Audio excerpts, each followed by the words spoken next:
Hello dear students of class 10th, welcome to civics class. I hope all of you are fit and healthy. Students, in this video, I am going to start with a new chapter from your civics book. That is chapter number 7th, Outcomes of Democracy. So students, it is very clear from the heading only that what we are going to study in this chapter. The outcomes of democracy. See, you have studied democracy from class 6, alright. You have studied in class 6, 7th, 8th, 9th and finally in class 10th. Now, this is basically the summarizing chapter in which the summary of whatever you have studied we will be discussing in this chapter.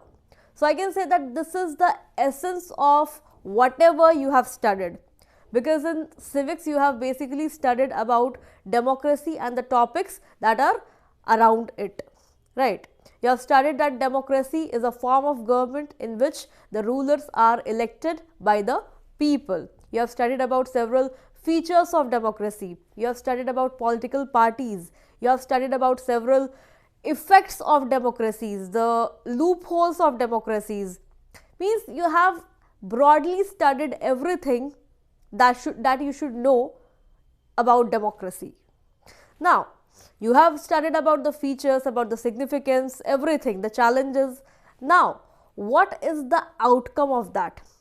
Whatever you have studied till now, what is the outcome? So, in this chapter, we are going to study about the outcomes of democracy. Whether the outcome is in favorable or it is not in favorable. Alright. So, students, basically, we are going to move from specific objectives to a general set of questions. How specific objectives? See, in the previous chapters you have studied about specific themes or specific objectives. For example, the first chapter, power sharing, that was regarding something regarding minority and majority. Then you studied about federalism, then about caste, gender, religion, then you studied about political parties in the last chapter. So, they were all specific themes. But now in this chapter, we will be moving to a general set of questions. We will be summarizing everything. Alright. See students, when it comes to civics or when it comes to social studies, you do not have to restrict yourself only to the bookish knowledge. You have to explore, except for history, because history is all about facts. But when it comes to civics, when it comes to geography or economics, then you need to explore everything that is around you and then you will get your answers. Alright. So, only mugging up things is not important, is not sufficient. Alright. So, here we are going to see the outcomes of democracy. What is the outcome? Is it in our favor or not? Should we have democracy in the country, or any other form of government or any other alternative is better than this form, that is democracy? So, all that we are going to study in this chapter. Alright. So, students, as you can see on the screen, there are several topics that are given that we are going to study in this chapter. So, let us come to the first topic. So, first of all, we are going to see that how we can assess the outcomes of democracy. Now, students, let me tell you that there are two words, assess and access. Do not get confused. Both are different words. Yes, ACCESS means access, that means to reach, and assess means assessment, evaluation, whether something is right or wrong. Alright, so we are going to study, we are going to assess the outcomes of democracy, that how, So, we are going to assess that, so we are going to see that how we can assess the outcomes of democracy.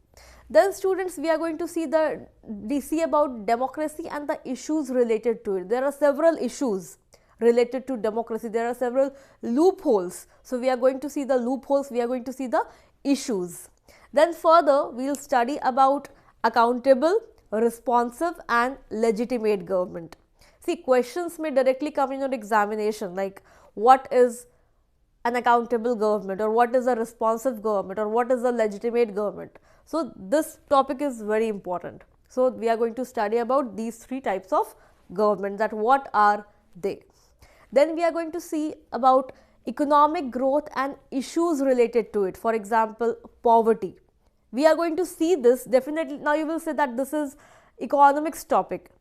Definitely this is a economics topic, but we are going to relate this with democracy, with the perspective of democracy, how they are related. Has democracy increased or risen the economic growth, or it has decreased? We are going to see this.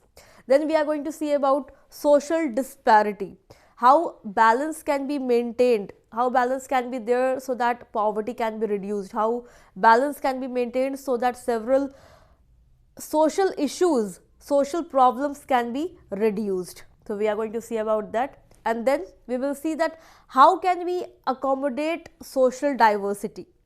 If social diversity will not be accommodated, then it would lead to disparity, gap between the rich and the poor, or gap between different class, different status of people in the country. So we are going to see that how we can lessen, how we can reduce the gap, and social diversity can be maintained, a good balance can be maintained. All right. Then we are going to see about dignity and freedom, and we are going to see this topic with the perspective of citizens. Dignity means self-respect, and self-respect of whom? Self-respect of the citizens, the dignity of the citizens, the freedom of the citizens. I hope the introduction part of this chapter is clear to everybody. Now students, we shall be moving to the first topic of this chapter, that is, how can we assess democracies? How can we assess democracy's outcome? All right. Before that, let me tell you that you do not have to mug up anything. This is basically a philosophical chapter. A lot of philosophy is applied, and you can apply your own philosophy also. Okay. There is no foundation, there is no limitation that you have to only stick to the things that are written. You can use your own mind, you can do a lot of brainstorming. All right. So with that, let's start with the first topic.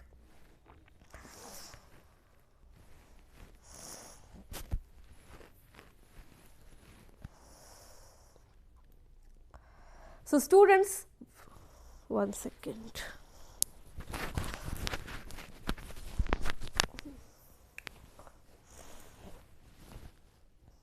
So students, with the great amount of energy and enthusiasm, let's move to the first topic of this chapter, that is, how can we assess, or how do we assess democracy's outcome? That means, how can we say that democracy is good or bad, whether it is suitable for our country, whether it is suitable for us or not? How can we assess the performance of democracy?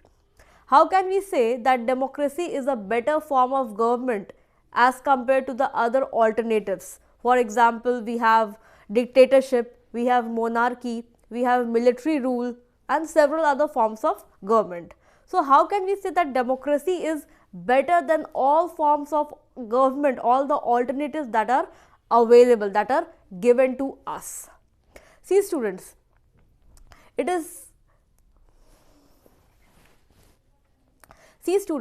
why democracy is better, or why people have preferred democracy over other forms of government can be said or can be decided with the help of the features of democracy. There are different features, there are different advantages of democracy which can help us assess whether democracy is a better form of government or not. So let us first see some of the features of democracy. So as you can see on the screen, there are several features of democracy mentioned. For example, the first one we have democracy promotes equality. Now see, democracy definitely promotes equality. It treats everybody equal, whether the person is a child of Prime Minister or a child of a servant, a child of a sweeper. democracy, in the eyes of democracy, everybody is equal. Democracy considers everybody equal. Democracy has given everybody equal rights. Every citizen of India has equal rights. Nobody can take away, nobody can snatch away these rights from anybody. Alright, irrespective of caste, creed, gender, religion, or any other ground. Nobody can be treated in a different manner. Nobody can be ill-treated. That means democracy has given us grounds to treat everybody equal before the law. So this is very important feature of democracy. So this is the first feature. Now let us see the second feature, that is democracy enhances the dignity of individual. It gives self-respect. The self-respect of the individual is maintained in a democracy. Everybody is treated equally. Everybody has been given equal rights. We have our rights as well as our duties. There are several fundamental rights that are given, that have been mentioned in the constitution, and which is only possible in a country that is democratic. For example, country like India. So that is why democracy is very important. Then the third feature, quality in decision making. Students, when it comes to decision making, let me tell you that in our country, hasty decisions are not made. Why? Because there is a complete procedure that the leaders, that the rulers have to follow. They cannot very quickly, very promptly take any decision. So that is why we see that sometimes there are delays in decision also, because it has to follow a complete protocol. A complete protocol is there which has to be followed, which has to be maintained, and then only a decision is taken. That means it ensures quality decision. Qualitative decisions are taken in a democracy. Everybody is consulted. The opinions of everybody are taken into consideration, which is a very important feature of democracy. So I hope this point is also clear. Now let's come to the next point, next feature of democracy, that is room to correct mistakes. See, nobody is perfect and no government is perfect. Yeah, no government is perfect, just remember my words, mark my words. And everybody, whether an individual or a government, mistakes, I'm saying again, and students, whether an individual or a government, there is a chance that anybody can do mistakes, anybody can commit mistakes. But in a democracy, there is a room to correct mistakes. Chance is given to correct the mistakes. So this is very important feature in a democracy. If mistakes will not be corrected in a democracy, then the rulers, the leaders, they will lose their position. They'll lose their power, because ultimately the people have given their precious votes, and because of the votes they are in power. And if they will not take proper decisions, if they will not correct their own mistakes, then they will be removed from power. So as a result of which, there is always a room for correction. They can always correct their mistakes, which ensures quality decision making. Alright. Then the next feature, or the last feature I would say, that it provides a method to resolve conflicts. See, conflicts are there in every country, everywhere conflicts are there. This is very natural, this is very common. But in a democracy, it provides a platform, it provides a method through which the conflicts can be resolved. We have Supreme Court, we have High Court, right? There are several courts for arbitration, there are several courts to resolve conflicts. So this is also a very important feature of democracy. And I think because of these features only, not only this, there are several more, but I just told you these many. You have already studied about several other features of democracy in previous chapters also. So I was explaining you that why this form of government is better. How can we assess the performance of democracy? So we can assess the performance of democracy by these features, by looking into these features. These features, if these features will be there, then a country can run, a country can function in a very smooth manner, very smoothly. So that is why democracy is preferred than any other alternatives by the people. Alright.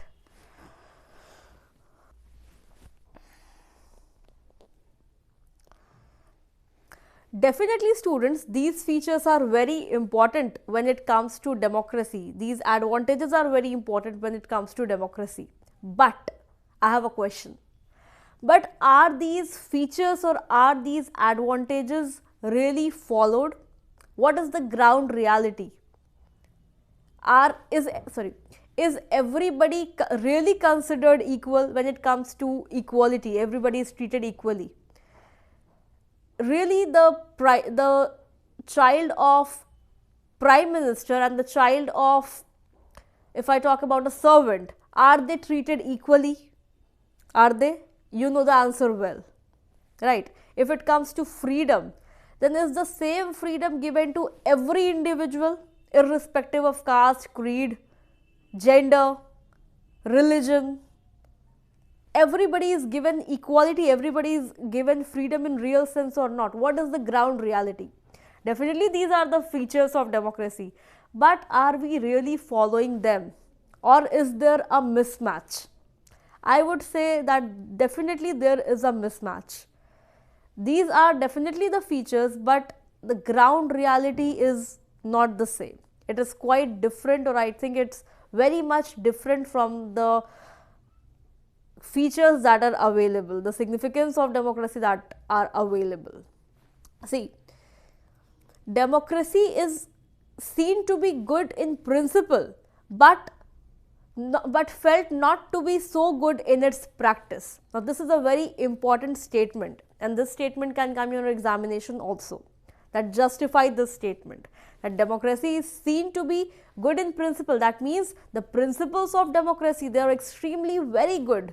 Nobody can go against.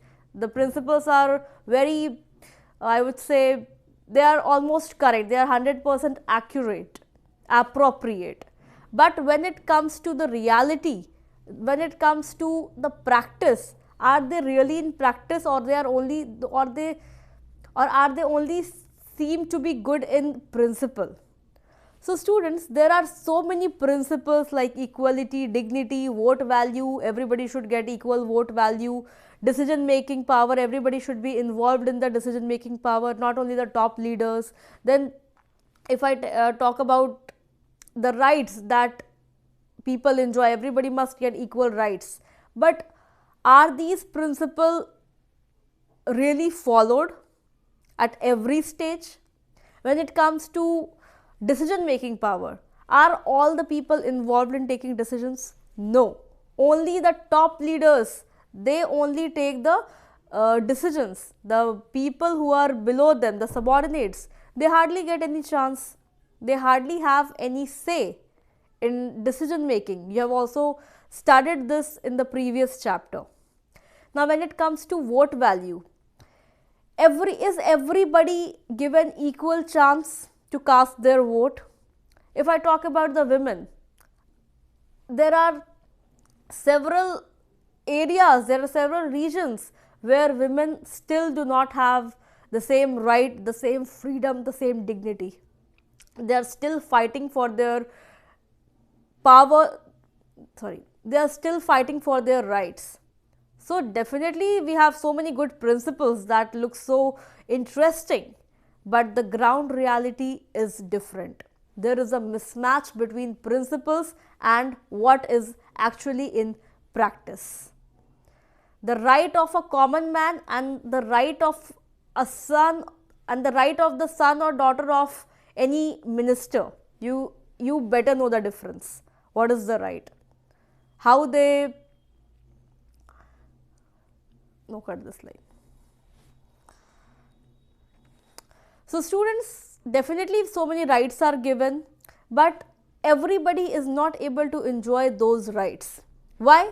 because of the loopholes, that the hidden loopholes that are there in this form of government called as democracy. But again, I have a question. We have so many points, so many loopholes, but still we prefer democracy. Why? Why still we prefer democracy? So do we only prefer democracy only for the moral reason, or there are some prudential reasons also? Now, what is the difference between moral and prudential?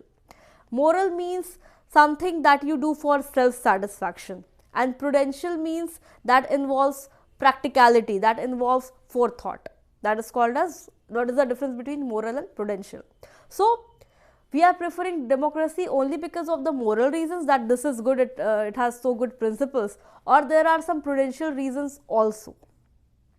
For example, you are giving food to a poor.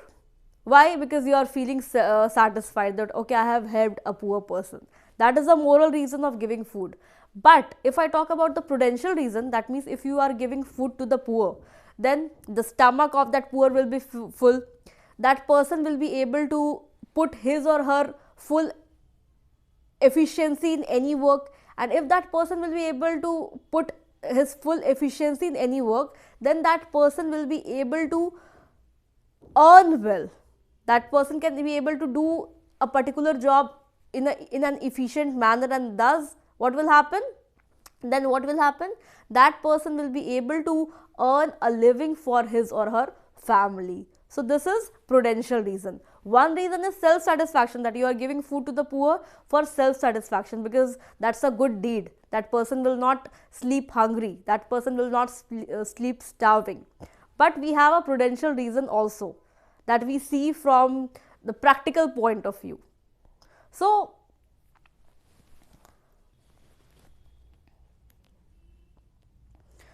students, we only do not prefer democracy because of moral reasons, but there are several prudential reasons for which we prefer democracy. So this is the outcome. Definitely ground reality is different, in practical things are different, but there are several advantages in spite of the loopholes in democracy. So I hope till here points are clear to everybody. Students, in the next video, I shall be explaining a bit more about this topic, and then I'll be moving to the next topic, that is accountable, responsive and legitimate government. Till then, thank you so much. Stay safe and stay connected.